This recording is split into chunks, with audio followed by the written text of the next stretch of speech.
Mesdames et messieurs, merci d'accueillir très chaleureusement le président du Sénégal, M. Bassirou Diomaye Faye.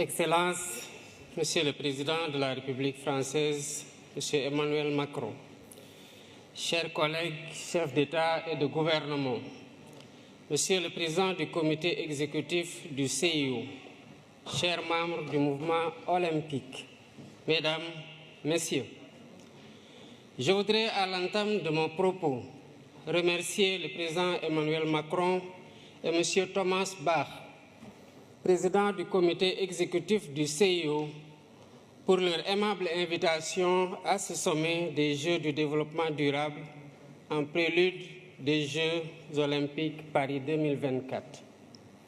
J'adresse à la France, pays hôte, et au mouvement olympique mes meilleurs vœux de succès pour ce rendez-vous de l'excellence sportive mondiale et de la fraternité humaine. En nous réunissant ici sous le sceau, sous la bannière de l'olympisme, nous faisons vivre toute la tradition antique de la trêve olympique, célébrant les idéaux de paix, de sécurité et de compréhension mutuelle entre les peuples. Cette tradition nous rappelle que le sport n'est pas que compétition. Il est aussi une humanité qui rassemble les peuples au-delà de leurs frontières et de leurs différences. C'est tout le sens de la résolution de l'Assemblée générale des Nations unies sur l'édification d'un monde pacifique et meilleur grâce au sport et à l'idéal olympique.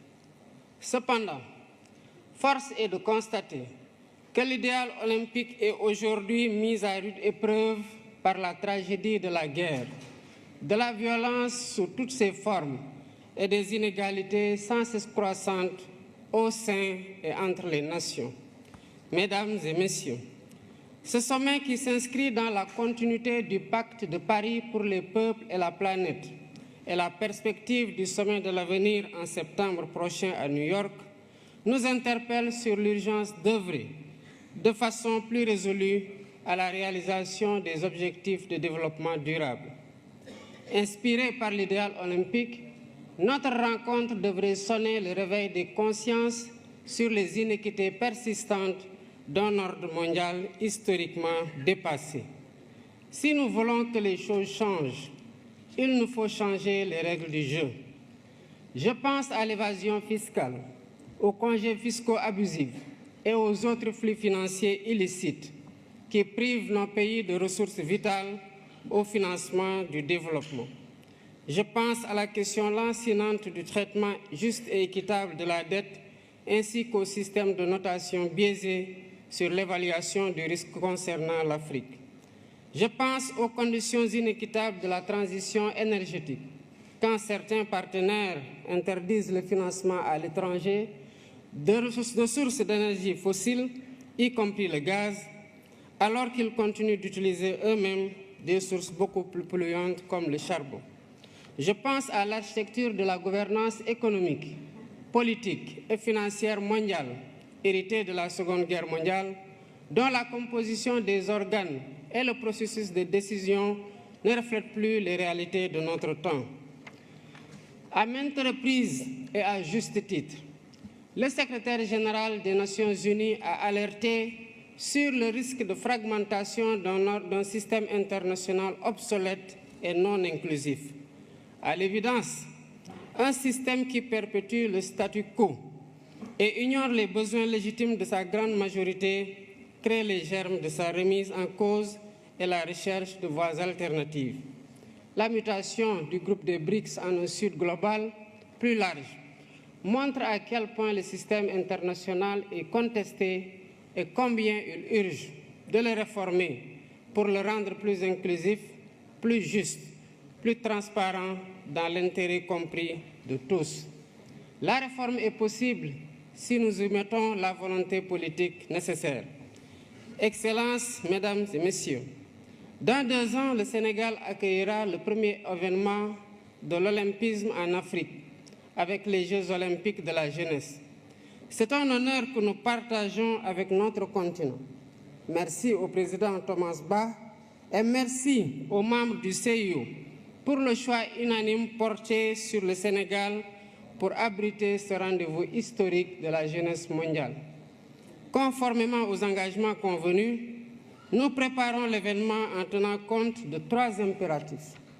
D'abord, la co-construction entre l'État, le CIO et le Comité national d'organisation sous la conduite dynamique de M. Mamadou Diagne Ndiaye, président du Comité national olympique sportif sénégalais. Ensuite, la maîtrise des dépenses publiques en privilégiant la réhabilitation et la mise en niveau d'infrastructures existantes pour abriter les compétitions. Enfin, le suivi renforcé des questions de sécurité, d'hébergement, de transport, de restauration et de santé, entre autres. Je remercie le CIO et tous les partenaires qui nous accompagnent pour faire cette première de l'olympisme en Afrique une fête de la jeunesse du monde et une réussite collective dont nous serons tous fiers. Je saisis l'occasion pour attirer l'attention du sommet sur le fléau insupportable du racisme et de la discrimination raciale qui continue de gangréner le sport dans un contexte de banalisation des discours haineux et xénophobes. Face au racisme,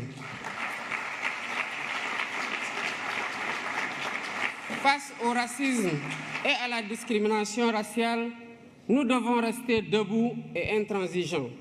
C'est ainsi que nous pourrons mieux protéger les valeurs cardinales de l'olympisme et célébrer ensemble sa magnifique devise « Citius, Altius, Fortius ».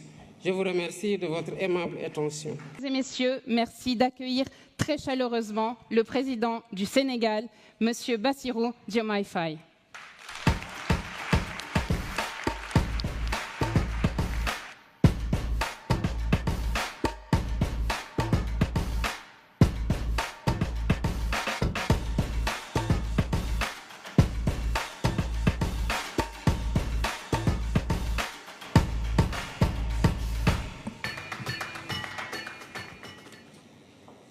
Excellences, Monsieur le Président de la République française, Monsieur Emmanuel Macron, chers collègues, chefs d'État et de gouvernement, Monsieur le Président du Comité exécutif du CIO, chers membres du mouvement olympique, Mesdames, Messieurs, je voudrais à l'entame de mon propos remercier le Président Emmanuel Macron et Monsieur Thomas Bach, président du comité exécutif du CIO,